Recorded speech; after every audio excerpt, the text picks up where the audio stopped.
Okay, ladies and gentlemen, welcome to Balls Breakdown Podcast, episode 3. And I'm Mike Rees. My other co-presenter is Matthew Rees, my son. And we are delighted and humbled to have our special guest today, Mr. Ross Owen. Ross, thank you so much for coming on to Balls Breakdown Podcast. For us, it's a huge moment in our podcasting. Big time, yeah. So, welcome, and thank you very much. No problem at all. Thank you for having me. No, you're okay, buddy. We're going to... Matthew, I think I haven't got my script. You'll have to... What was the first thing we had on the script to ask him a question? Well, the first thing we wanted to kind of... I mean, obviously, having such a big guest like yourself, Ross, we just want to kind of speak your experience into ball. We want to just know kind of your journey through ball from kind of the very start, you know, the big things that happened all the way up until obviously now. So, first things first, we'll ask you is, kind of, you're starting out, but how old were you when you first started playing? Good question. The first time I ever sat for a boulder, I was actually 3 years old. Typically, as most people would have started through family, my grandparents, spent a lot of time with my grandparents when I was younger. My mother working long hours, so after school I'd always spend a lot of time with the grandparents' house. Obviously this was before school, obviously work and what have you, so spent a lot of time with my grandfather in particular. He'd be playing outdoors in my own club. Sadly, folded many years ago now, in the Virtuous Nixon Bowls Club, which is right opposite my grandmother's house, the local park. And he'd be playing his games on a Saturday, and whilst he'd be playing his games, I'd be on the next rink, on like, they play 4 rinks, and I'd be on like rink 1 or 2, with my little carpet balls, you know. And yeah, that's how it all started, really. And No, that's obviously. I don't know. But yeah, that's how I got to see it. Obviously, I played as well with him in midweek, like, and, you know, just went over to the park and played, and then yeah, just went from there really, and just had a love for it from a very young age, and my grandfather's mates and all the club members, you know, they made me very welcome, and yeah, I just played with my grandfather. I just loved spending time with my grandfather back then, you know, and just got me into the sport and just loved it ever since, really. Yeah, so obviously you started pretty young then. You know, it's always a kind of a recipe for success in most sports when you start as you did. So how long were you playing in that club, obviously with your grandfather for then? So I was playing just by myself, really. I couldn't play. I was too young to play in the team back then. Just 3-4 years old. I could barely get halfway up the green, you know, on the outdoor greens especially. And I evolved. I started playing went to the indoor bowls club then when I was about 6 years old. With my grandfather again, and just in midweek because I was too young to play in the 16s or what have you. And then yeah, he used to just pick me up from primary school, and we used to go over on like a Thursday or Tuesday or whenever he could make it. I just loved it from there. And back then, many years ago, it was a rule within our club that we had an under-16 section. We used to play. It was really good back then in terms of we used to actually play team matches against other clubs, 4 rinks and 16s. It was a really competitive environment for that age group in particular. And yeah, the coaches told me I was too young to start playing in the 16s. And one of the coaches, there was about 4 or 5 coaches there, had seen me playing with my granddad and said, "Oh, we'll just give him a chance because he's, you know, he can play a bit." Obviously, I was only 6, the standard was amazing, but I could sort of hold my own, you know, at the level that I was at that age. So the coaches came and watched me for a couple of hours on like a Thursday evening when I was there after school with my granddad, and they were like shocked at how well I could just like, you know, hold my own then, you know, on a bowling green sort of thing at 6 years old. And they said, yeah, to my granddad, please bring along on Saturday. And thankfully, the rest is history, they say, because if they turned me away then, I'd probably play a different sport now, yeah. And you've obviously got good memories, like, because you obviously you memories with your grandfather playing at that time, yeah. Yeah, absolutely, you know, I got a lot to thank him for, and, you know. And actually me asking, your granddad, is he still? Unfortunately not, no, he passed away, it was roughly about 12, 13 years ago now. Okay. I think one of his last years actually was when I got my under 16 cap. Right. So it'd be a bit longer than that actually. But yeah, I was very lucky to have him bring me into the sport, and he taught me a lot, not just in bowls, but about life in general. And I bet he was very proud when you were doing the 16 cap. Yeah, he was extremely I proud. bet he didn't stop talking about that for a couple of years. Yeah, no, he was very. And very that club, Ross, what club was it? So the indoor club was Cunnan Valley. Yeah.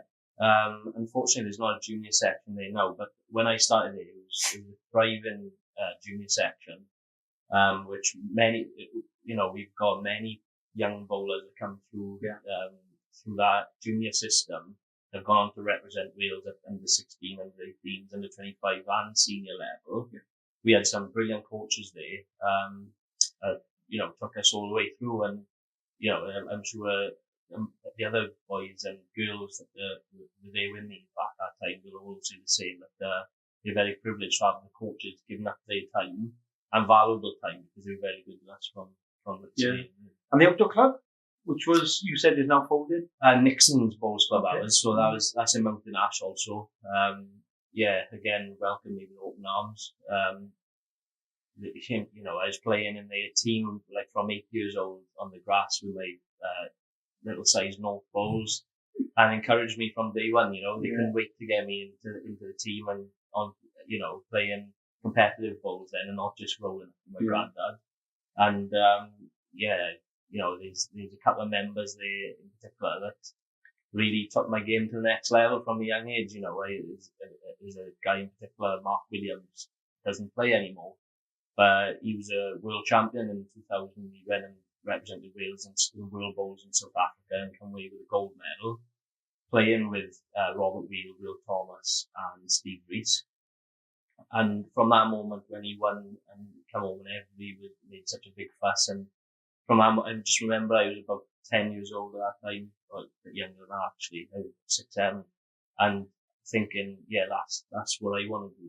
So a bit of an inspiration for you. He's a massive role model, somebody he's done so much. So if he's listening, or watching on YouTube, or if somebody sees that it's on YouTube or listening, be sure he gets to watch and listen to this. So that's brilliant. So, we just kind of answered the next question we were going to talk about. All right. So we'll kind of still dive into. So obviously, we'll talk about influence there. Your grandfather was probably your biggest influence through those early years for you growing up, and kind of then you talked about obviously that influence then from the other people at the club that have taken the game to the next level.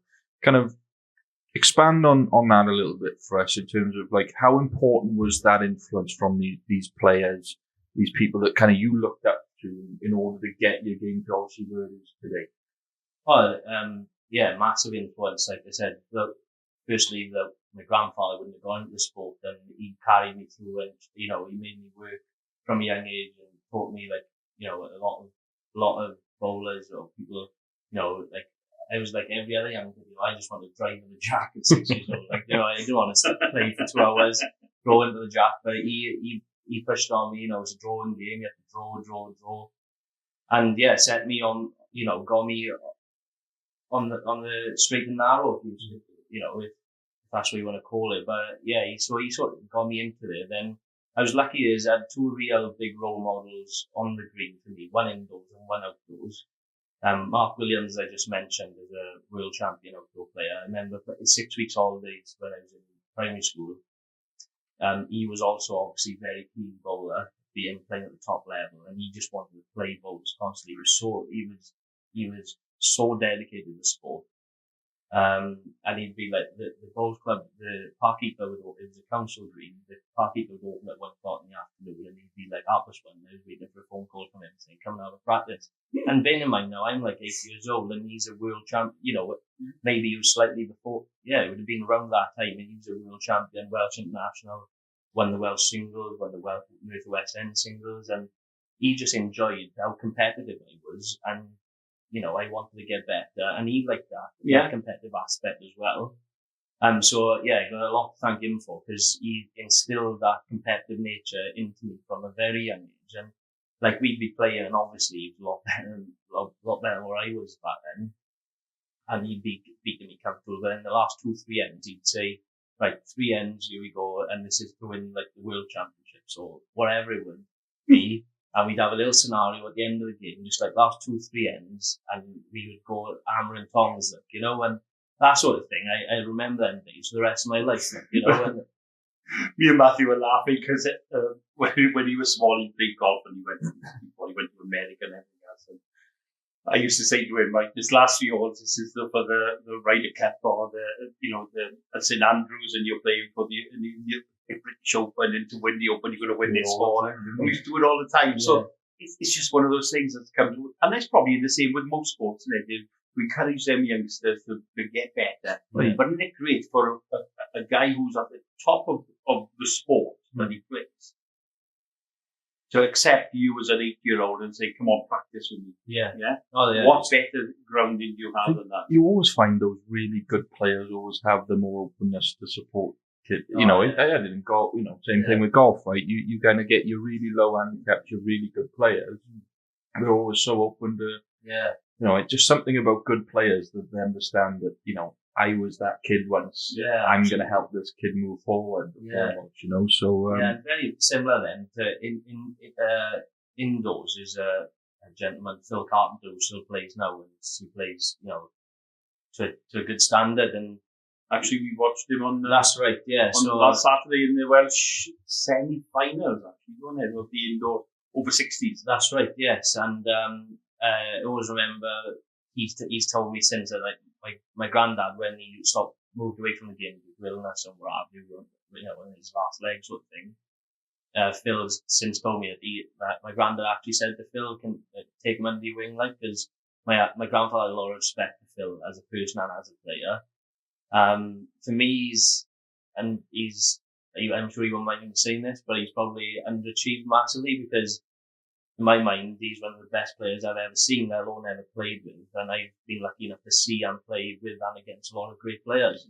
And I definitely have him in that bracket.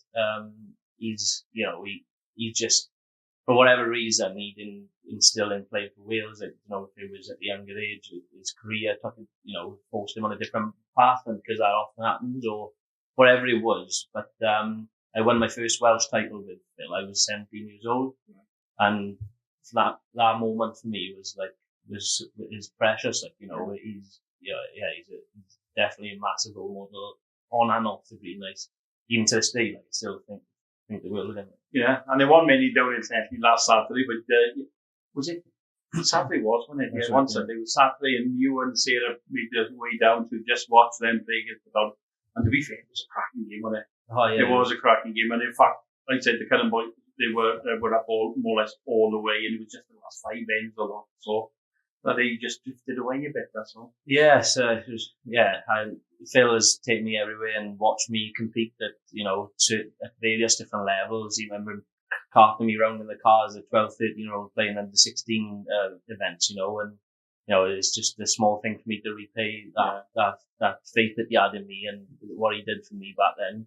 And I try and support him whenever I can as well, and it was great to be able to go down there on Saturday and support them. Unfortunately, not the result that I was hoping for. But nonetheless, it was, as you say, a terrific game. It could have gone either way. And it was, and I think we commented, it was fitting of a final. Oh, absolutely. I know obviously the Netty boys were in 2 weeks in another side and they went through, but there we go. It is what it was. But it was nice to see you supporting somebody who supported you a lot. Yeah, definitely. A lot to see. Yeah. So obviously you've had a lot of success from a young age, right? And it's one of those things in sports that can always get to people now and again. You see it now and again with youngsters in big sports.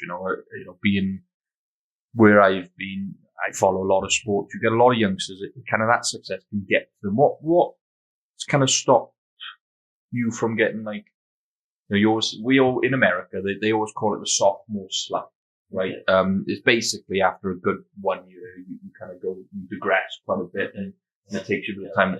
Obviously, that hasn't happened to you, and we will obviously talk about some of the achievements you've had over the last, 10 years, realistically, with how far we can go back with some of the things you've won. But kind of what kept you on that, like you said, straight and narrow achievement, just to kind of keep pushing yourself a little bit, rather than kind of being too greedy and saying, I'm content with where I'm at. You've obviously must have kept pushing yourself. Has that been some more outside influence, or was that just kind of you thinking, no, I just got to get better?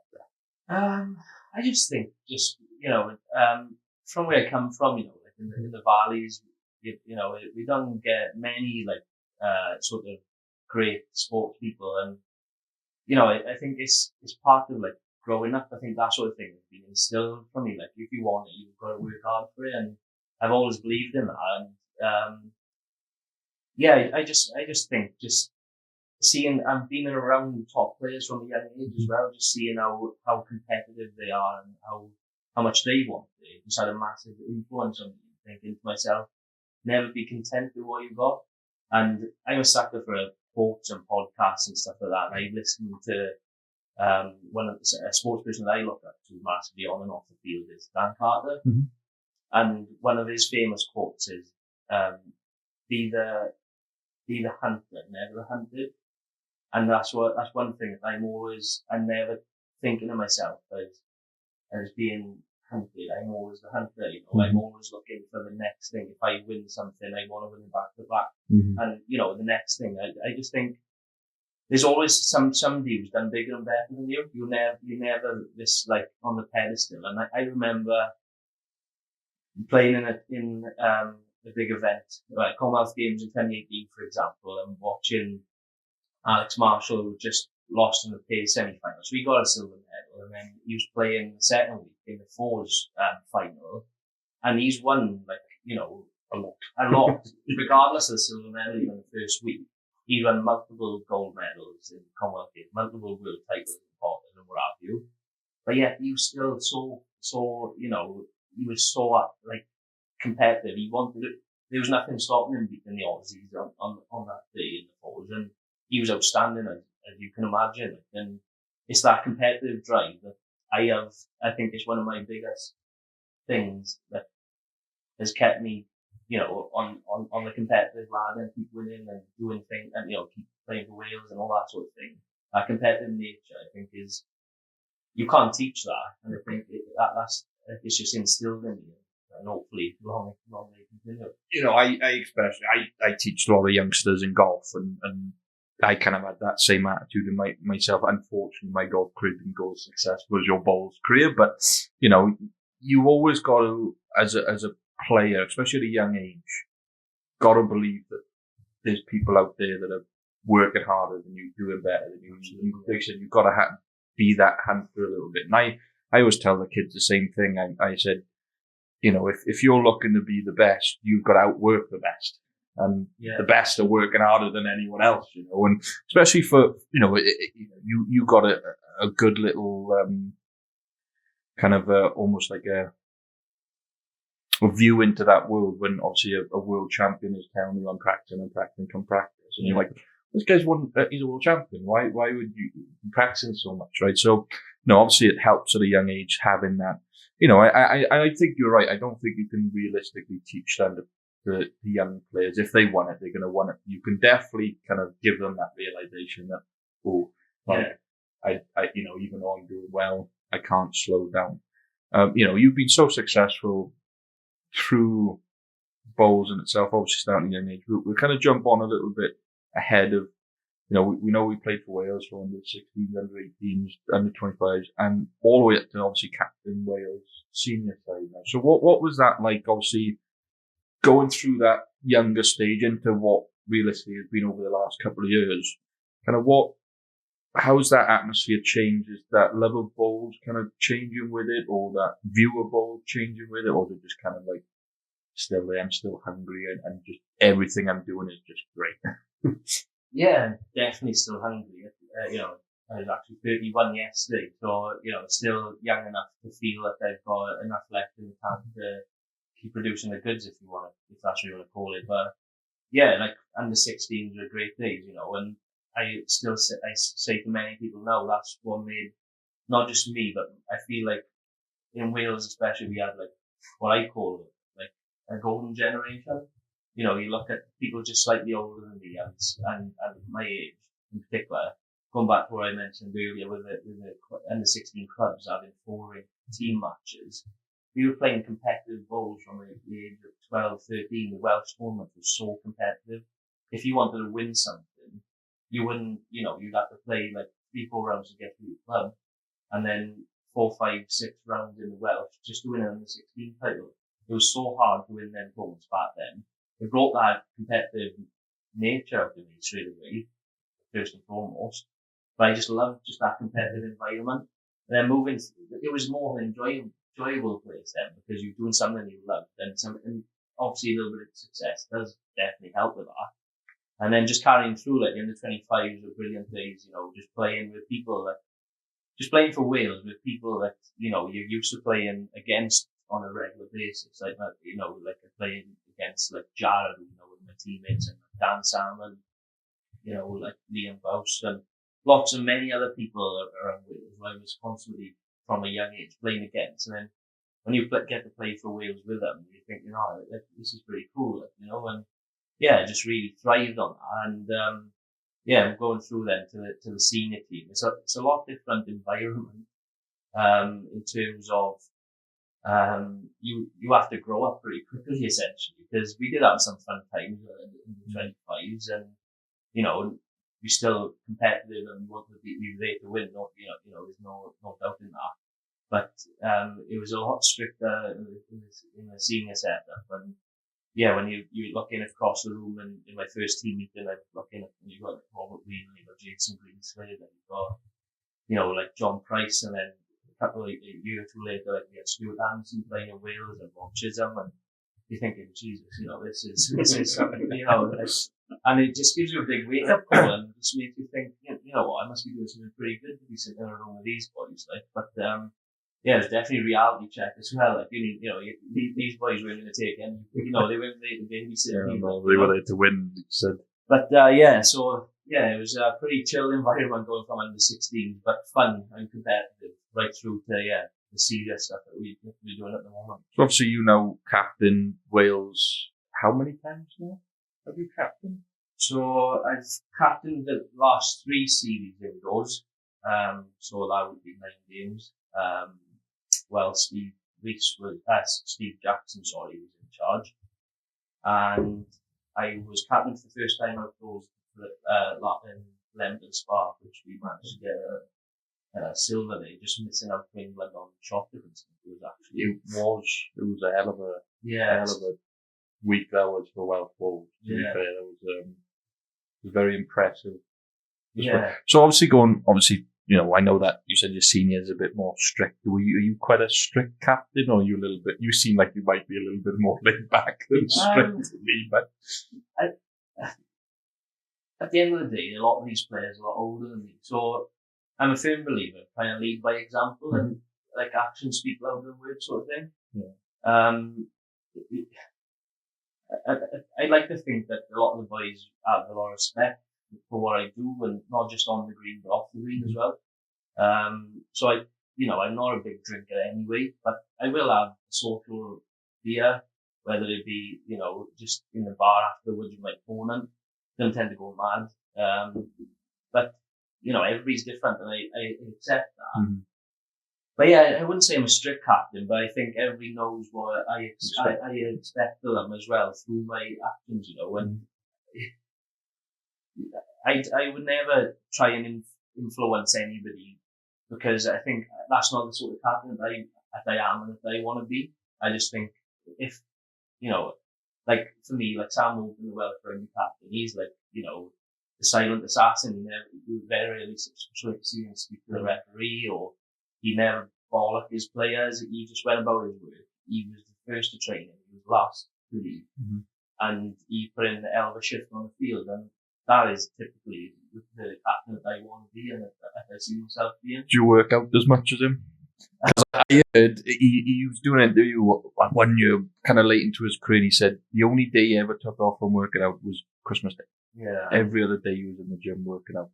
His wife is actually works with me, and I think she'll vouch for that. Yeah, so I hope he gets to watch this podcast and he comes back on that one. Yeah, so I think he's still exactly the same. No, I don't think he's changed. Maybe lower Habits die hard. Yeah. that series weekend or when it is, it's a hard schedule, isn't it?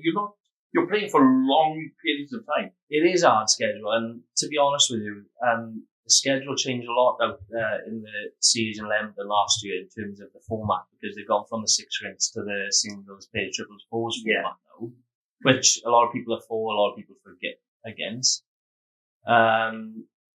But yeah, it was a very grueling. We played like 4 games on a Saturday, which some people might say you're playing international sport, and if you want to I've heard people say if you want to raise the profile of sport and take it seriously, then players have got to be more professional. But you could say that on the physical side of things, that people need to get fit because you have to play four games a day. But my argument against that, I'd like to think is relatively fit, would be I don't think it's good mentally for anybody to be playing four games of that standard.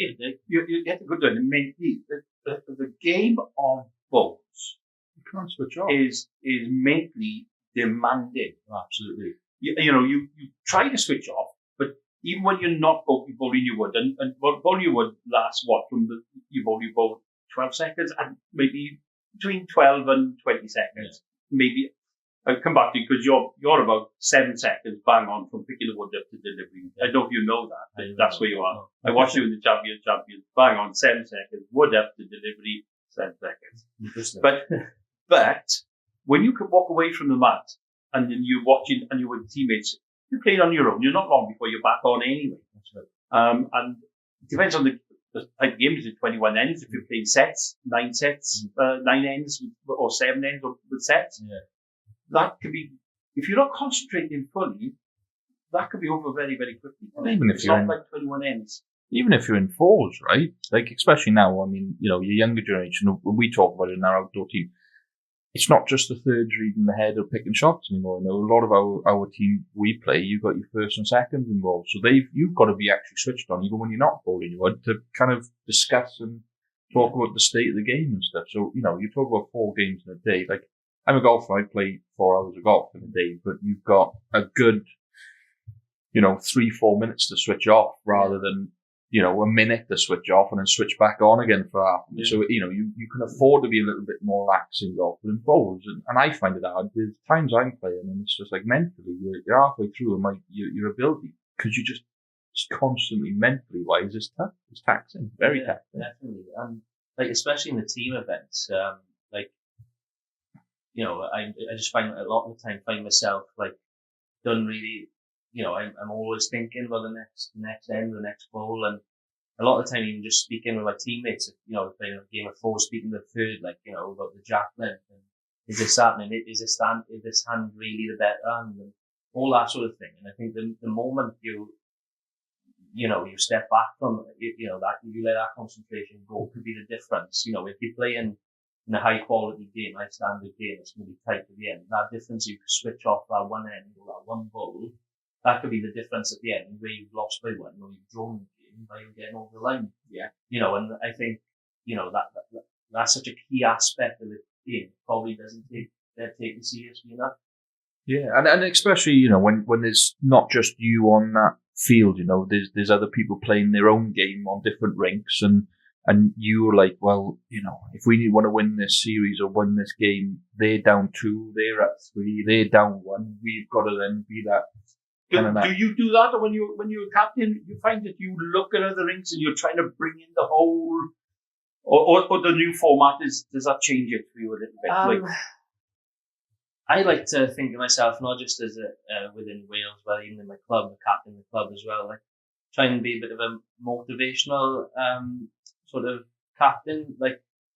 I'm totally different to when I'm off the green. I'm quite a loud personality on the green, I would say.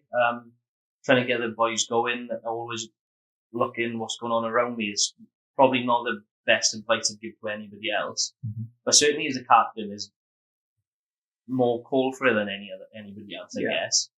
But definitely if somebody's played a brilliant shot on the next rink, then I like to let them know about it, make them feel good, because there's so many moments in a bowls game, especially a long format bowls game, that you have bad moments where you've played a bad bowl, or the opposition has played a great shot between an end to make account of shots or whatever.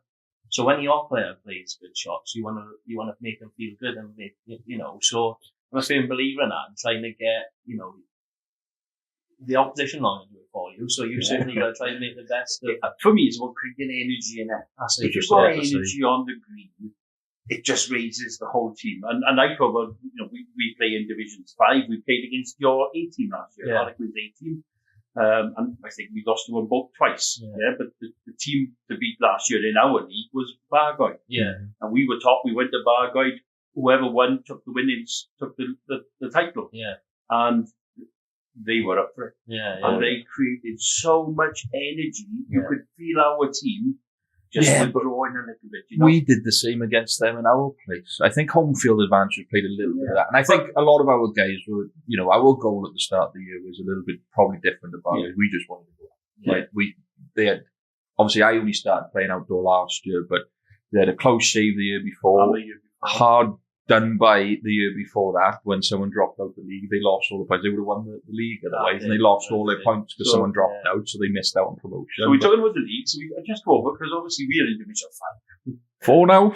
4 now? 4 now. But you are in Division 1. Yeah. And last year, obviously, was, I think Penlan took the spoils last year, didn't he?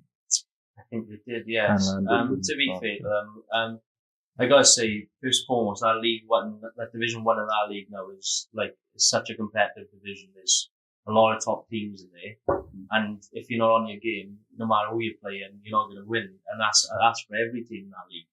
You've got like Penlan, Evervale, ourselves. Even look at the teams that have gone down.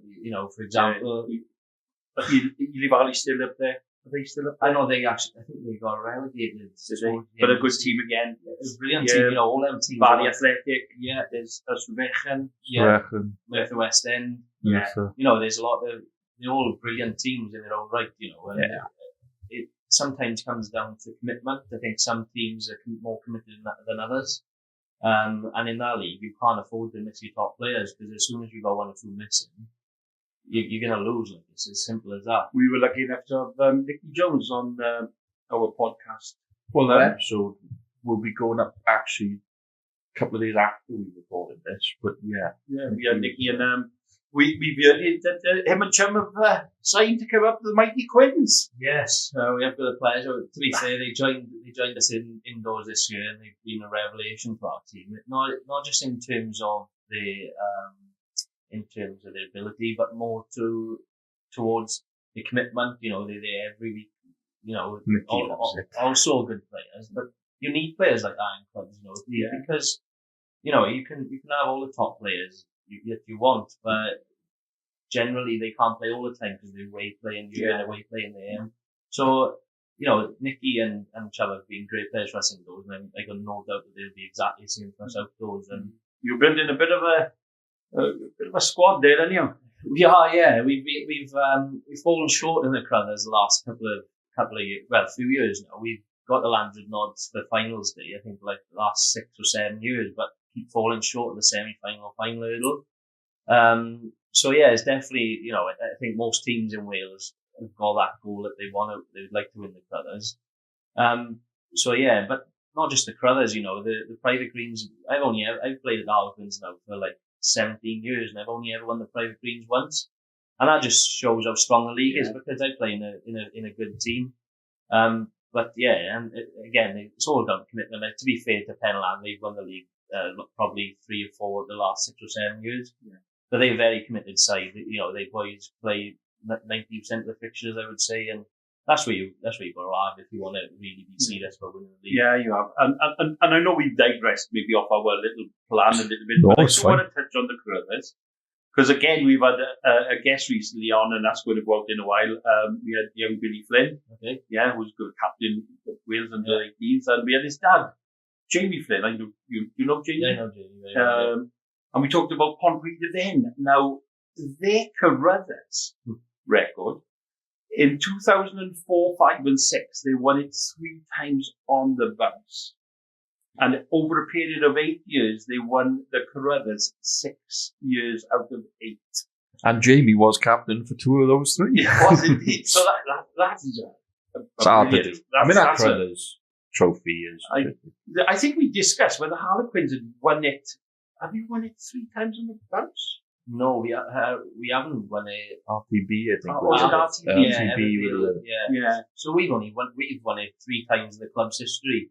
Twice whilst I've been at the club, and once I think it was 1985 or 86 before I was born actually. But yeah, no. To be fair, Pontrhydyfen, when I was growing up, were like the kings, like the Real Madrid of the Champions League. And, I think you meant William Thomas? Yeah, that's you right. mentioned. I think he was from Pontrhydyfen. Yeah, He obviously played with the guy you mentioned. Was it Mark? Yeah. And in the South Africa when that's winning right. the force. Yeah. So Back then, I was fortunate just to be on the, when whilst I was at Nixon's, I think I was 12 at the time, and we were only a small club team, but we had this terrific run in the Brothers Shield that nobody probably expected us to have back then. We had an incoming team, we had a few youngsters playing, and we managed to get to the Crothers semi-final for the one and only time. wow. And we played Pontrhydyfen in the AD, through one of the years that they were in the AD, and back then I remember the skips were like William Thomas, Dave Wilkins, God bless his soul. There was John Tomlinson who was playing third then. Right. John's one of the best players Wales have had, and been lucky enough to play with John on many occasions to witness that on first hand. And I think the other skip was Jeff Wilkins, and they were the 4 skips, and I think you had Barry Evans and Martin Johnson, Ben Thomas. They were stacked full of brilliant players, but also played really hard for the team. And that day we run them really close actually, but they come out on top in the end. And I can't remember. I think they might have actually lost to Ely Valley in the final that year. But yeah, they were a terrific team. Yeah. And to have that record in that competition just proves, how We could go on all day about a small club having a run in the Carruthers, because if as a small club we had a run, we went for the last 16, I think, was it, or 32. Well, we thought that was brilliant. Yeah. So for a small club to have that much of a run, it's exciting, isn't it? Oh, It just yeah. builds the buzz in the club. It's an exciting tournament, It's every club in Wales who wants to be in there, which is the majority of the clubs, I think, are all in the act of it, So, and that's what it's about. It's like the FA Cup, I suppose, of bowls, isn't it? And it's brilliant to see that these small clubs, and if you go to these small clubs, and especially if you're away from home and they've got the home advantage, and it can be very. Astrobechan felt that last year, and sorry, Nicky, we will mention it, but we obviously we played in the top club as well. Yeah. And we ended up making the semi-final as a Division 5 team. We did, and we played Astrobechan. Yeah. Would have been the day With Church Hospital, I think, and when the Gilbach side. Gilbach Barguide. So we played kind of Division 3 up. Yeah. And we just kind of kept crawling through. We actually beat Astrobechan 3-2 in the round before the semi-final, I believe. And then unfortunately lost to Dinas Powys 3-2. Who went on to win. Who did go on to Who win. went on to beat RTP And in we the were- final. We were only 6 shots in the pairs from taking it from them. Yeah. So, as a but small club. that's a great day in it for a small. Oh yeah, absolutely. We should go back onto the week for how we. Probably we'll get back onto, obviously, your journey through bowls has been quite special. Especially for, your younger generation who didn't grow up, obviously, under the influence of JPs and the other people you mentioned and stuff like that. But, your international success, even for being, oh, by the way, happy belated birthday. I know you mentioned it was your birthday yesterday. For being so young in what most people probably when you grew up would have been, well, and even now, an older person's sport. Being 31 and having the success you have. I mean, only, 2 months ago you came back from New Zealand now? Yeah, to come back actually, early December. So Oh, seems a long time ago now actually, with Christmas and everything else. been a busy schedule. So obviously Champion of Champions, where you went on to win a bronze medal. Yeah. Which was very, very impressive. I mean, we were watching, obviously. People who love bowls can always be supporting their fellow countrymen. It was. We'll talk through stage by stage on that one, because I kind of want to know. Obviously, we talked a little bit about it. Well, you probably talked about it with him at some point, even on the streaming on Saturday with the windiness of the condition and stuff. But when you had quite a tough group, I mean, we watched the game you played. You looked like you played very, very well and kind of did your business like, we know you can do. Talk us through that group stage, because it was close kind of towards the end with making it or not making it, wasn't it? Yeah, it was very close actually. Basically I need to win my games first and foremost, which was the only thing I could control. And I remember going to bed the night before and thinking, oh, what if this happens, what if that happens? And then I got up in the morning and think, don't worry about anything else that happens. If you don't win your games, then you're not going any further. So, yeah, I just thought to myself, I had a tough game in the first game, played American chap, Charlie Herbert, who is an established player at that level now. And I know a lot of people probably wouldn't know from Wales, wouldn't know many overseas players. But Charlie's been around the block for a while. He's been at Potters, he's won like the US Open like 6 times. He's a good player, and he's he had some scalps over there. I was playing him in the first game, and literally I was playing him. It was one of the mentally toughest game of bowls I've ever had to play, because I had all this riding on this game that I had to win. He was sort of in a position where he could win if he won his 2 games, but he was also relying on big results going the other way. So he had a slim chance without probably a realistic chance. So he was playing with a little bit more freedom than I was playing as well. And to be fair, I probably had my best game of the tournament that morning against him. And I was playing like my first ball would be reasonably close, and he'd be running the jack in the ditch with his first ball, and he'd get a jack. And then I'm thinking, and this happened on consecutive ends, like he'd be running the jack, and I'd have to try and get close to get him on it. An absolute nightmare. So yeah, and I was just thinking to myself, what am I going to do? Because I was just putting balls on the jack, regularly, and he just kept lifting me off, like with his first and second ball. And I was thinking to myself, go away. Yeah, I know that feeling. I had to regroup to myself like two or three times at the back of the bank, because I was getting so frustrated, but yet I was playing so well, and I just had to tell myself, you know what, you just got to keep doing what you're doing here, and just hopefully he misses, because in fairness to him, he was so accurate. He just had so much confidence in his running balls, because once you start running on there, you to go back to the draw, because it's so quick, it's so hard. So he started driving early in the game, and then I think he had just in his mindset, I'm not going to be able to draw very much here, because I've been running so much from the early stages of the game. And he just kept running, and I think I scraped the draw in the first set, but and this isn't my own assumption. This is from everybody else who's saying, they couldn't believe what was going on, really. Like, because people are really interested in my games that were going on the other rigs. But managed to get over the line against him. I was losing by 2 playing the last end of the second set, and I had to win that set. So I drew the first set.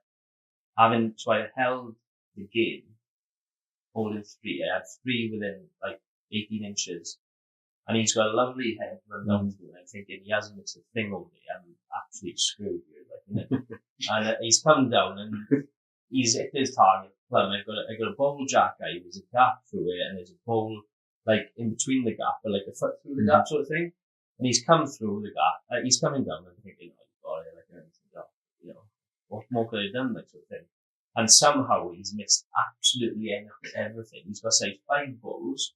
If he had a size 5.5, he would put one of them away and I would have lost the game. Like, we'd have gone to a tiebreak. But yeah, thankfully, I think God was definitely looking over me on that specific morning. And when I managed to win that game, and I go into the last game of the group, playing Fiji. Fiji, I don't think got off to the greatest start in the group, and was near the bottom, and then started picking up a little bit towards the end of the tournament, and become quite a tricky customer, really, because you didn't really know what you're going to do. You put one on there, and you think, he's got to try and draw second shot, and bang, he comes down and hits you off, and then he's got like 2 yards to draw, and you think, he's going to draw you, because he's got 2 yards of room after the end's being destroyed or whatever, and he comes down, he tries playing the big jack, and it's like, sometimes it's hard to play against people like that. You can't.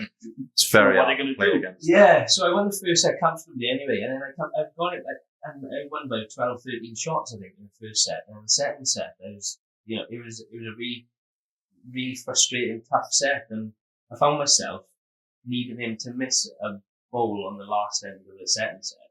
Otherwise, I was going into tiebreak, and if I got into tiebreak, who knows what's going to happen? Because tiebreaks, as you know, is a bit of a lottery. So I was glad to see him just clip the edge of my one bowl and missing the second bowl. Because if he'd got the two of them, that was a tiebreak, and like I say, you just know. So yeah, going back, sorry, to your question, it was a really tough last day to get me through the group, and then just thankfully, I had a big win against India. I did actually, and India was going really well in the group. I had some they finished just behind you. They did. So that was a big game for me because he was going reasonably well. He licked the first set off me. And I managed to win the second set comfortably and managed to win the tiebreak then. But if I'd lost that, I'd probably gone. It would have been close. I mean, obviously we got the table up in front of us. I mean, you finished third in that last qualifying group, pretty much on a extra win over India. Yeah. They would have gone then on shot difference, and you were holding a 45. He ended up holding a 36, and obviously if the other results stayed the same, you might have still squeezed in. But obviously, like I said, if that changes, who knows what the other results turn out to be. Yeah, and actually, coming back to me now, it seems such a long time ago. I actually finished playing after so there was 3 sessions a day, but I only played 2. Mm-hmm. My bye was the very last bye of the tournament, of the group stage, sorry. So I played my 2 games. The last game was a bye, and India was playing against Lewis King, from England in the last game, and I needed Lewis to beat India. Yeah. You got quite good news, yeah? To be fair, we got on pretty well throughout the tournament, and we practiced a lot and what have you. And he definitely knew that I needed a result. I didn't know I didn't speak to him about it, but I don't know how in depth he knew what needed to go on. But yeah, I couldn't watch the first set and the fifth, and India actually won the first set. And I was thinking, oh gosh, somebody told me I sat in the clubhouse not watching. I went out to watch the second half of the second set, and Lewis was just in front, but the Indian boy was playing very well, to be fair. And I was just on edge, and then I just disappeared for the last couple of ends of the second set, and somebody told me he'd gone to a tiebreak. I went back out and back in, and I was just back and forward. Yeah, I was definitely on edge, but thankfully Lewis got that result for me. Otherwise, I wouldn't have got the medal in the end. But Lewis obviously had a great group stage. He went undefeated in that group. It's easy for someone, especially on the last game. You're 8-0. You don't really need to win. You're already through to kind of pull that gas off. And it's always kind of, especially when you're on that bubble. I think most people are thankful when the top of the table is way clearly and doesn't kind of give up that loss just in case. Like if he ended up playing a little bit off and you end up not getting through because of it, it causes a bit. You might feel a bit like, yeah, but luckily he didn't, and you went through. Did you have to play? You were one of the only first rounders played as well, weren't you? Did you have to play a first round against? I played playoff. Yeah, playoff round, yeah. Because there was 3 groups basically. The 3 third places, one from each group, went into a hat essentially. And one player drawn at the hat that would go straight into the semi-finals. Typically not your quarterfinals, because there was top 2 from the 3 groups, made the 6. Yep. One went straight through, made the 7th, and there was a playoff between the other 2 third places to make the 8th person. So the Canadian fella, Pat Bird, got the lucky draw of the hat. To be fair, at this point, I was just happy to be in that hat. Yeah. Have my name picked up. So I've been, so yeah, and I played in Norfolk Islands, a young lad from Norfolk Islands who, plays essentially a lot of his games, in New Zealand, just off New Zealand. So he plays a lot in New Zealand, and But for a young lad, he's got quite a bit of international experience as well. And to be fair, I probably played one of my better games over there on that particular game, and got out the blocks quick, which is really important in sets. Got out the blocks really quickly, and thankfully just had just a little bit too much for him on that occasion. But great talent, and I'm sure you'll see it. I mean, you played some outstanding. I mean, especially the two stream games you had. You know, obviously we had the privilege of watching. You played some outstanding bowls. Obviously, that second game you played that was streamed, I think it might have been against the Fijian. I can't remember exactly. It feels like forever ago. But did you play the guy from Singapore? Singapore was on. The one on was the stream one. That's the one on. Yes. And there was another one streamed because I watched two of your matches. There was two. I think that might have been my quarterfinal match. Was it the quarterfinal? It might have been. Was, yes. Yeah. Because I think the Malaysian coach, was getting different for the camera. Obviously, they had a bit of a delay there as well, didn't they? A bit of rain. Yes. Obviously, the forecast, the weather looked a bit kind of hard, windy, dark sky. Yeah, very much that, really, yeah. To be fair, we were very lucky with the weather up until finals day, to be honest with you. It was nice and warm, and people were taking a mick because, I was quite good being from the UK and underestimating the sun. Don't have the sun up the wrong way. So, it was, we were very lucky with the weather, as I say, and then come finals day, the ends just opened. And then being in the room in the morning because the ladies Saturday quarterfinals early doors like 9 o'clock, and the men's went on till 11. I remember watching, I put the TV on to watch because it was on Sky Sports in New Zealand, so to watch the ladies game that was live on TV from my room, and there was like delays and what have you, and then I was like, we weren't quite sure wasn't that when my game was either going to be pushed back and whatnot, because they essentially had to come off the green because there was like puddles all over the green. And it was torrential. It wasn't just like, and then you don't have to tell us Welsh about rain. Them greens over there are not really cut out because they're so firm and hard. They don't soak it up. They don't soak it up half as much. It did look I think it was the Malaysia game that obviously we saw. It looked like quite a bit of water sitting on the side of you on that ditch side. Yeah. Still kind of sitting around a little bit with how much it rained that day. Yeah, it was like on the rink as well. It was like there were like a few like puddles sort of thing, and it was meant. This really strange thing about it, the green didn't slow down drastically. Like with us, if you have like just a bit of rain or puddles really on the green, then the pace is going to drop like crazy. Isn't it? Like, it's soft and yards off the boat. But over there, it was like you'd slow down for a split second as you go through the water, but then as it came out the other side of the water, in the drier areas, it would fly them because it's like it's a weed and not a grass over there, so it's almost like a plastic. And what you do with the bowls just aquaplaning over the surface, and so it actually, when they say that once it just first starts drizzling, the greens get quicker before they slow down until the water goes into the roots. So it goes between the fibres of that weed, and then it just... That's right, yeah. It's like ice. Yeah, that's it. So it was like sliding across the surface of that winning pedal. So, mentally, that was hard to take it all in because, back home, we playing the pedal just going to be so much slower. Is that a new experience? Was it a new experience, that sort of bubbling on a green like that for you? Yeah, sort of. To be honest, they didn't really want to play on that day because the conditions were so bad.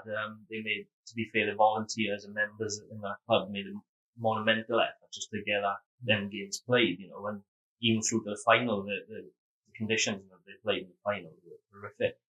But yeah, I did find it hard. Yeah, it was mentally quite challenging.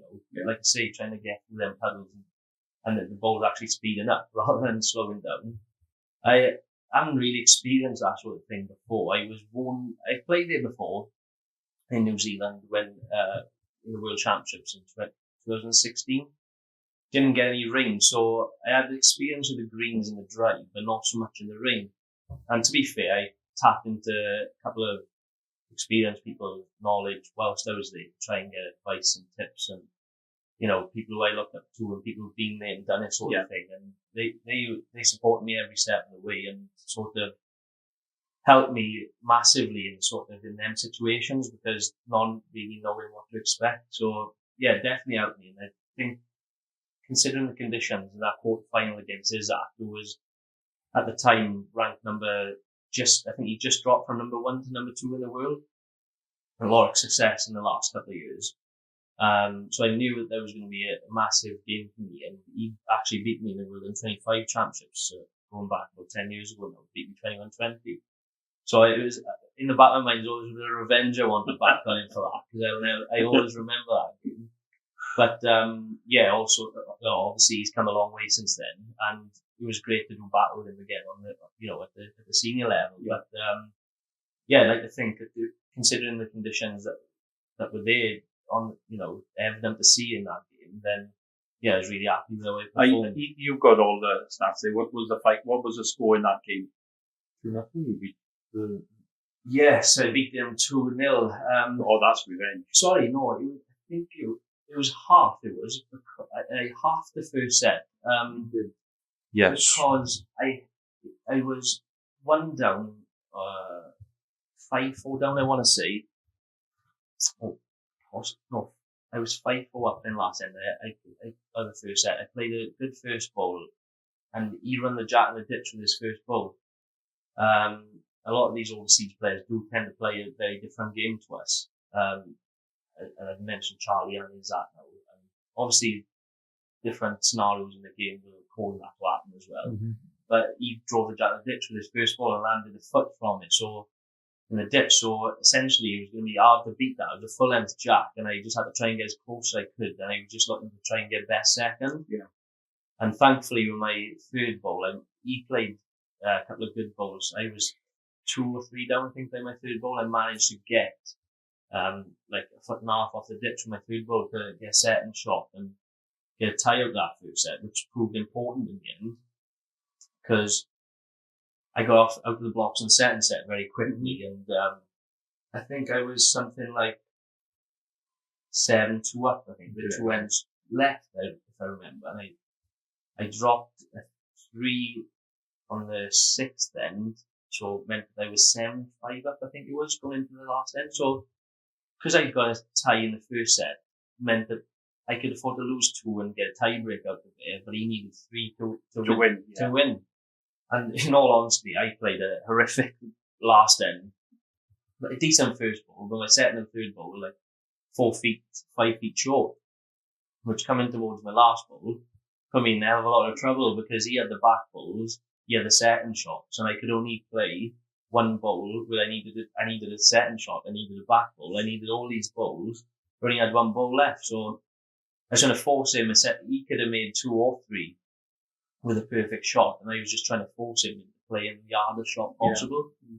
The easier shot on them green was to go firmer and trying to get the ball with jack. So I just covered the tee open because my ball was so close to the jack, thinking if he got the ball, the chances were he's going to run into the jack and kill the end. So the dead end goes back on the tee. So I just took a chance and went to the tee, and thankfully forced him into playing the perfect shot to trail the jack the yard away rather than just going that bit quicker.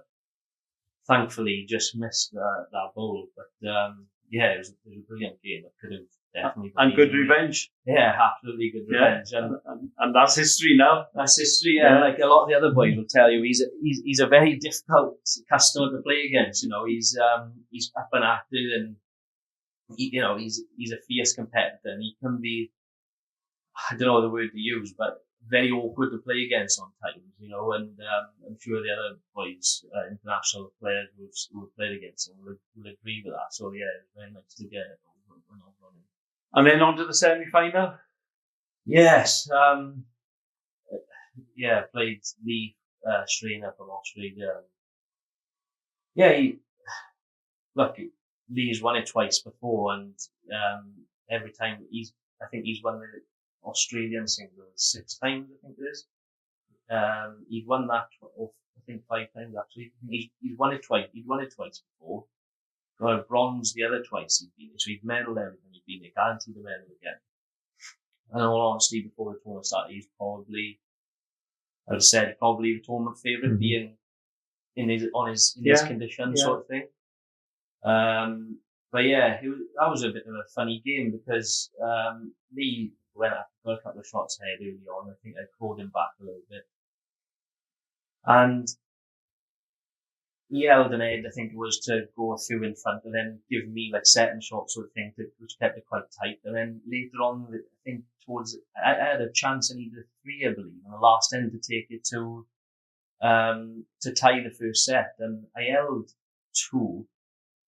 And I knew Lee was going to be running with his last ball because if I drew in for 3, and he had last ball, and I was thinking to myself, I just need to be up here because I don't want to be short. I've got a chance to win the set. Or if I trail the jack just like 18 inches, I could have actually made 4. So I come up and I was just heavy. It was, and turned the jack. I needed to turn it like a foot and turned it maybe a yard or 4 feet. So essentially, that cost me the set. But I think I lost the first set maybe 7-4 or 7-5. 7-5. So I think we needed to trade it. It wasn't much in it, was it? It was back and forth game. I mean, we obviously wouldn't stream, but I was watching the scores going up. Yeah. He always just seemed to be like 2 ahead. Yeah, he was always just in front. And to be fair, he was good value for that. In the conditions, weren't great. He could have, they were talking about playing indoors, these, the semi-final and final. That was the talk, but they couldn't find a club that was free within a reasonable distance. So we ended up playing anyway. And he played the conditions better than me on that particular day, but I tried to crack him in the dry. You want to have a crack him in the dry? Yeah, there we are. Nice. I came over to Wales, man. Yeah. There's no dry in Wales. We don't want to elaborate on the semi-final because we know what happened and he went. But he went on to win, didn't he? He did. He goes on to win. So, at the end of the day, if you lose to the winner at the end, you can't feel a little bit more. Oh, absolutely. He was definitely a deserved winner, and nobody can take that away from him. He deserved the win. Did I see you have a support team over there? I'm sure I see you wanted to bring us up. You're going to have to deal with this. You're going to have to. You know I'm going to deal with this, aren't you? Yeah. I saw a beautiful young lady sitting in the shelter behind you there. So I'm assuming that Sarah went with you. Yeah. Yeah, Sarah came. Sarah, so Sarah came over with me. Yes. To be fair, she's really supportive of me, not just in that moment, but since we've been together. Even in the lead up in a few days, I asked her because essentially she was just there on holidays. I was there playing bowls. Yeah. And a couple of times she had plans to go out sightseeing. And there were certain parts of my game that I weren't quite happy with, and I asked her if she'd come down and run through a few drills. So, Sarah's a good bowler in herself, isn't she? Oh, absolutely. She's played. Have I got a question there? The Welsh. Well, you did want to know who the best bowler of the two of them was, yes. So, are you going to commit to that question, I suppose? I don't think I should commit to that. Okay. Get them in trouble. And you have that option of not commenting on that, Ross, okay? No, to be we both play, we practice quite regularly together, actually, particularly indoors, because we've had a good field outdoors. But yeah, we play, we try and just get the best out of each other, really. And it's not like, I'm her biggest fan and her biggest supporter when she's playing and vice versa, And, she was very proud over there seeing me on the podium and all that sort of thing. And, she won a gold medal with Caroline and Jodie in Scotland in the European Championships last summer. And won the first Welsh title, which I was actually, buzzing about. I was so happy there seeing her win that. So yeah, we massive, and that's half of the battle, isn't it? If you've got that support system behind it, whether it be friends, family, it makes life so much easier. You've got to go practice, and at your level, you've got to practice so much. But if you've got a partner who's saying the high level player, I'm going to play with you. So it just makes life so much easier, doesn't it? It's not arguing about. I'm stressful. I want to spend time with her and what have you. But you spend time and talk and still do the things that you love doing. Yeah, exactly. I had the pleasure of meeting Sarah on Saturday for the first time, but she, a West Wales girl, isn't she? Yes, a West Wales. West Wales girl, excellent dialogue girl. That's it. Yeah. West is best, see? Yeah. West is best. Somebody to tell you that once. I can't say I agree with that necessarily, but as a big Cardiff City and Cardiff. Do you want to do some driving questions, Mark? Well, I do want to talk about one massive thing before we go on to that and just have a quick general chat before we finish. But the Commonwealth Games. Obviously, you've had success in the Commonwealth Games in the past. 2012, representing Wales in the triples, winning bronze. Talk us a little bit. Obviously, you don't need to go into if you can remember how much you've played and been in, but obviously bringing that up because a question we've asked after you talked about what was the experience in the obviously Commonwealth Games is massive for any British country to be able to play in. Having bowls in the Commonwealth, obviously not Olympic sport. Might not ever be. We don't know. So that Commonwealth is kind of your that Olympics for bowls at the moment with that thing. How was that experience? Oh, it was a phenomenal experience, to be honest with you. It was my second one. I was lucky enough to go to Gold Coast as well in 2018. Okay. That was a little bit of a different experience. We didn't manage to come every day. Mm-hmm. But yeah, it's a very it's a multi-sport event. It's the only multi-sport event that us as bowlers get to play in, and to rub shoulders with the best in the business at athletics and, the rugby sevens and swimming and all these people that you grow up watching on TV essentially, when you're getting to rub shoulders and you're in the dining hall with them in the morning and you're having, they're in the gym and they're all part of Team Wales as well. And, many athletes have become from other sports and actually become quite friendly with them. They all, some of them represented Great Britain on the Olympics and what have you, and they always say that they love the Commonwealth Games, and on that, so for them, it's the only time they ever get to represent Wales, because in their sports, it's more like, it's just Great Britain, yeah. So for them, it's the only time, and the camaraderie and the team, the togetherness in the village, and as part of the Welsh Commonwealth Games team is like nothing that I've ever experienced before, and probably never experienced again. But Birmingham 2022 was a success for Wales as a whole, especially the men's side of things. With Dan and Jared winning the gold medal, beating England on home soil was a tremendous achievement. Two of my very good mates, get on and off the green, and to see that was a spectacular moment. I mean, it was an emotional moment for me as well, like seeing like Jared is probably my best, one of my best play friends. With him, play with him, like club, county, international.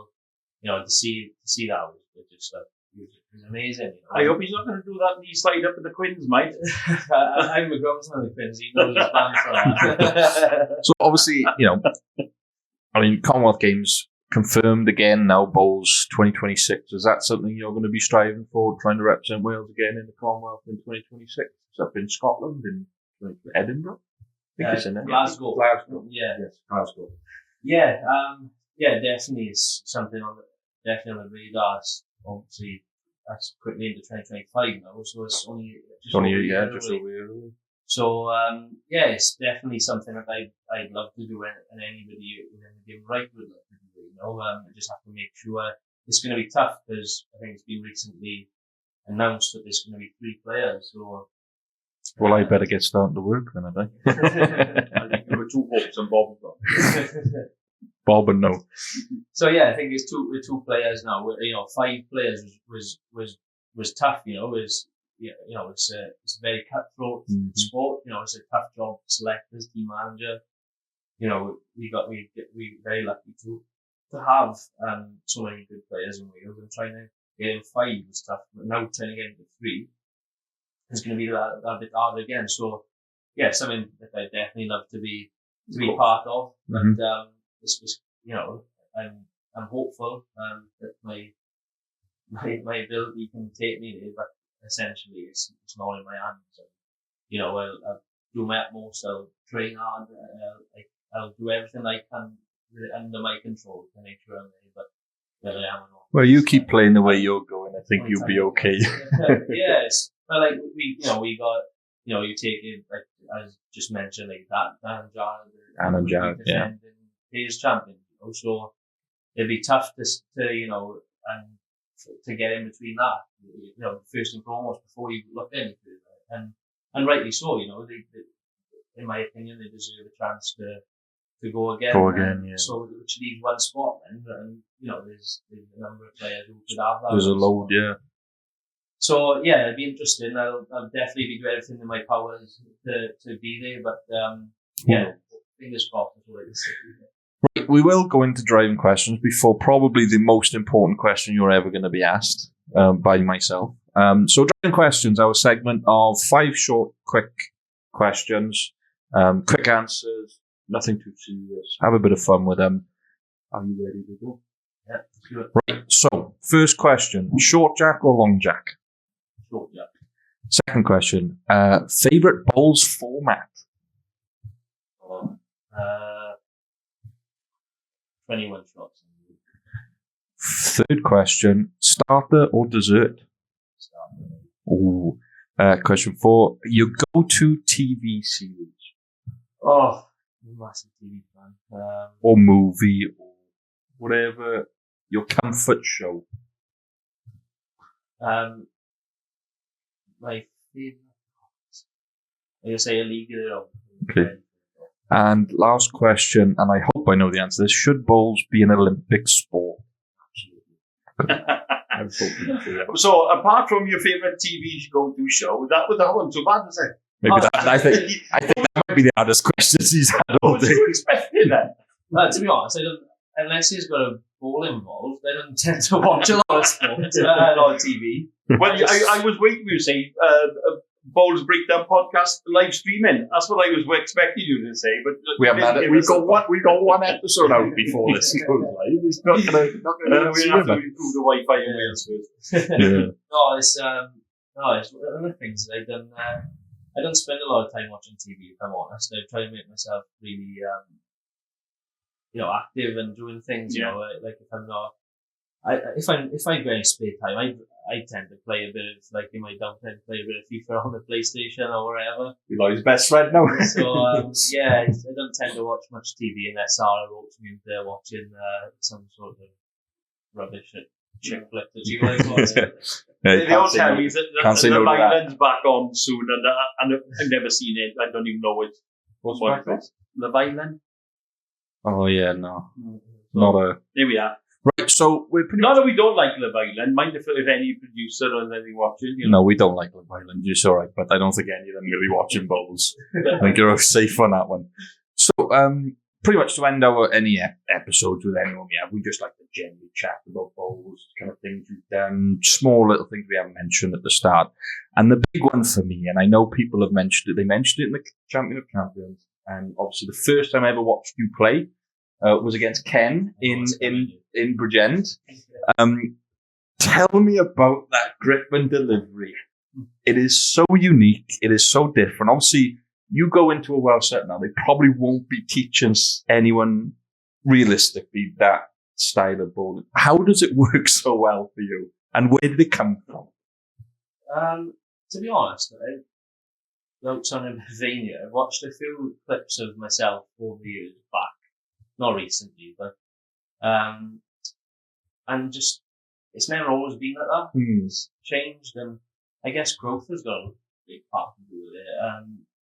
It's never always gripped the ball like that to start. And I tweak my delivery from time to time. Anyway, sometimes you just get a bit stale, and I'd never necessarily advise somebody to do this, but because a lot of top players have been consistent with it throughout many decades. But it just keeps me on my toes. So I tweaked it a little bit, but I've probably come most comfortable with this now, which is strange, as you say.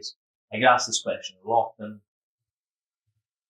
I can't say it and necessarily purposely do it. And most people will try, young kids, they've grown up a little bit now, but a few years ago, would try copying me and they ask me why I do it or how I do it. And can't really put a finger on it, to be honest. Yeah. With you. It just happens, and it's where I feel most comfortable.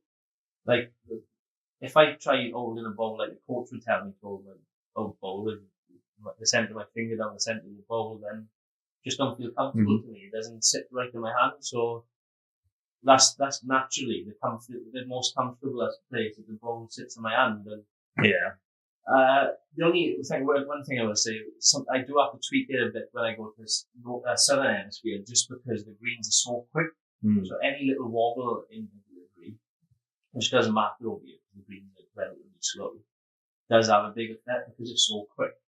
And the bowls are a lot straighter over it, so trying to keep them straight with the wobble, I try to get a little bit of turn up. So it's not ideal by any means. I would never coach anybody. But it works. Yeah. It works. So I mean, I'm not, obviously I wanted to bring it, not because it's not something I would say don't do anything like that. Obviously it's working really well for you, and obviously with the success you've had over the last year and a half. I mean, it's just something that I've always wanted to ask you, and I have the chance to ask you. I know. Because, you like I said, you don't see it often. I think only Jason Greenslade, they mentioned Jason Greenslade used to do something very similar, obviously with the leg and that kind of stuff as well. And they said on the stream, oh, we asked him about it. Did you copy him? You're like, no, I didn't copy it. It just kind of come along, And I'm glad you mentioned this. It's a confidence and comfortability thing, because it's kind of what bowls is, right? You talk about it. We talk about it a lot. Is if you're confident and you're comfortable in your delivery and in how you're always going to be bowling. Yeah, right? absolutely. Is it a check? Is it a check in your time capsule that you do? Do you check that grip, or is it just naturally you pick it up and you just deliver it? Yeah, and you don't even think about it. It's not a thought process. No, I don't really think about it, to be honest. And I think this goes not just for bowls, but for any sport really. But do you know when things are going well, you don't think about them sort of things. You get into that frame of mind. You pick up the bowl, you put it in the hand to get it to come through where it feels good, and it's away, And I know Matt, you're into golf, and it's one of the things, I love my sport, so I watch a lot of golf and every sport you can think of really, but Scotty Scheffler is a classic example, and that gave me a bit of comfort a couple of years ago, because I was thinking, when I get older, is it gonna affect me? Is it this? Could I be a better player if I just got a more natural delivery and all this sort of thing? A couple of years ago, was going through my mind, and I seen Scotty Scheffler, the golfer. I don't know if any of the listeners know who Scotty Scheffler is, but he's got one of the it's funky. He's got a very unique golf swing. More than Jim. Jim's is different because of the path. Jim Furyk. Yeah. Jim Furyk is probably the first ever person in golf that had that wacky swing. Yeah. There's loads now. I could mention John probably Daly 12. did an over swing as well, didn't he? Yeah, I can probably mention 12 or 13 off the top of my head of golfers who have swings you're like, don't teach that to kids, right? Yeah. But you teach it to them because it's working for that individual, right? But Scotty has a very funky footwork, because obviously for those non-golfers out there, golf you require to be balanced, stay on your feet, all in rotation, where Scotty has this kind of really big jump, very little turn, which is again strange for a golfer, and his right foot moves so far that he kind of almost ends up crosses like feet together, opposite side together. You don't see that at all, in any sport. I think it's what Ross was saying. I think when you're at the top of your game, you don't think about it. You don't need to think about it. And it's the less you think, the better you're going to bowl. Because the more you think about it, usually the worse it gets, isn't it? Yeah, definitely. When you're under pressure. So if it's a natural response, you pick your wood up, you deliver. And I talked earlier on, I was counting. I recently did a level 1 coaching course for the kids, for the kids. And they took a time capsule, and you are bang on 7 seconds from the moment you pick your wood up to the moment that wood. And I counted over about 13, 15 ends, and you were bang on 7 seconds every single time. He's gone coaching man with his time capsule. Well, see what 10 seconds. Well, they say it's a maximum. It says it's an optimum time of 10 seconds, but that's taken from previous research as well that people have done. You can go from 10 to 15, you can be 16 seconds, but it's about having the same pre-shot routine. Yeah. And any sportsman, like Michael Jordan, the basketball player, he did the same pre-shot routine on his free throws. Bounce the ball, he'd spin the ball, he'd bounce the ball, just a pre-shot routine. Yeah, and I think it's important to just be consistent with whatever you're doing. Yeah. Especially if it's working. You know, like Nadal had quite a unique setup before he served in tennis. And, you know, like, but going back, you know, like Scotty Scheffler, you know, like back when I seen him come on the scene, he's world number one golfer and everybody was questioning. And I thought, well, it's not, it can't be all that bad. It's working for me at the moment. He's got somebody in another sport. Oh, don't change it, buddy. Yeah, please don't. No, please don't. Please don't. You know, like, even towards, I know coaches will try and coach the time capsule and all that sort of thing. And it's good to have a base, you know, to sort of work around. But essentially, like, you know, I know people are even quicker than me. You know? Yeah, but it's about consistency. Yeah, for me, it's but about doing the same thing It's what every works. single time. Yeah. And if it's your thing, it's your thing. Yeah. Whatever that might entail, Yeah. you do the same thing. Like, I'm a golfer, right? I've taken a lot of my, I keep saying I'm a golfer, they know by now, but I keep taking a lot of what I do in golf into my bowls pre-shot. And they, again, in the West, they say, oh, you should do all your stuff, then pick up your ball and go. I like to have my ball in my hand. Yeah. When I'm playing golf, when I'm thinking and doing I twirl my club. Yeah. So I do that with my bowl now. I actually have it in the top and I'll twirl my bowl in my top. Exactly the same as what I do with golf. And it's, but that's part of your pre-shot routine. And that's comfort to me, right? And people are like, oh, you know, realistically, you should pick your ball up. I'm like, I can't do that because what am I doing with my hands? And so how long you play balls now for what? Oh, A long time. well, 28 years, is it? Yeah. Well, I play golf for 22. Yeah. I've been doing that for 22 years. Yeah. So for me to not have, when I'm playing a sport, the kind of twirl it in my hand or move it at something about, it's like, it's foreign. Yeah. So like for me, it's like something I do. Now, will I teach that to someone else? No. But it's my little comfort thing before you do it. But please don't change it. No. We were just curious and we went. That's the question. I would. So I get asked quite a lot, to be honest. I would. Okay, where are we going on next? Also, you mentioned kids. You start. Yeah, I think if we start going into the stuff Well, that we'll have a quick thing, and we will be finishing very, very soon. I mean, we don't get a chance to have a chat with someone of a high caliber, but obviously you do a lot with schools and kids and stuff, and kind of promotion of bowls. Promotion of bowls. I mean, Welsh number one for last few years now, realistically, roughly, chasing that title a little bit with others around you. But how important is it? Obviously you had it growing up. How important is it for you to kind of go to these schools, do all of the things that you're doing, showing up the development days in the past, and kind of giving a little back to the kids who are trying to follow in your footsteps, especially at that younger age? Yes, it's really important for me, to be honest. I'm a big believer. I try and give back as much as I can. And I've had that opportunity in the last 12, 18 months. I've been elected onto the Athletes Commission within the Commonwealth Games for Wales. So part of a group of athletes from all the other sports within the Commonwealth Games. And that's part of the role, to go out and present the sport and try and get kids to, when I was a kid, bowls wasn't cool, but I want to make it cool. And I think I've got a big opportunity. I feel like somebody like myself has got I've got a big responsibility. I've got a chance to make bowls cool. Mm-hmm. And you know what? I've gone into so many schools, in the last 12 months, and the kids are absolutely loving playing bowls. And make it a little bit fun, put a fun twist on it, not having a bowl drawing to the jack for an hour, that sort of thing. Sam and playing to like a football goal and a target zone, just to get adjusted to the basic of the sport. And they've absolutely loved it. And when they come to the end of the session, it's just like an hour, 2 hours in some schools or whatever it may be. And the teacher's like, oh my God, where can I get this equipment from? The kids are actually loving it. They're always looking for something new and everything. So I give them all the details and what have you. And, and along there I continue, hopefully carry on that process now over the next couple of years, leading up to the Commonwealth Games. And one day, fingers crossed, one day I'd love to be able to see one of the kids that I've brought to school representing Wales in bowls in the Commonwealth Games. That would be brilliant for me. But there's a lot of good young talent out there playing bowls, and if I can be any sort of influence on their careers going forward, then that would mean the world to me, to be honest with you, because I was lucky to have them influential characters and figures in my that has helped me be successful. And if I can repay that to just one person, then it would honestly mean a lot.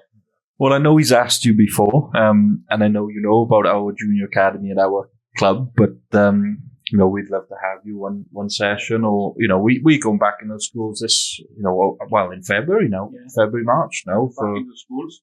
I've been in contact with obviously we've been from last year. You give me a name of a gentleman in the council. Yeah. I can't remember his name. Reese. Yeah. So we have been in contact, and Reese was there. So we looked to maybe next year get a match between us and the schools up there. So how it works out, we don't know. But I know also with you and Amy Williams, a friend of yours, obviously. Yeah, Amy's doing the same, and she's getting very, very involved with the youngsters, and she's been out there with the under-18s, hasn't she, for the series? Yeah, Amy's brilliant. She's very enthusiastic character in general. She's been again extremely successful player.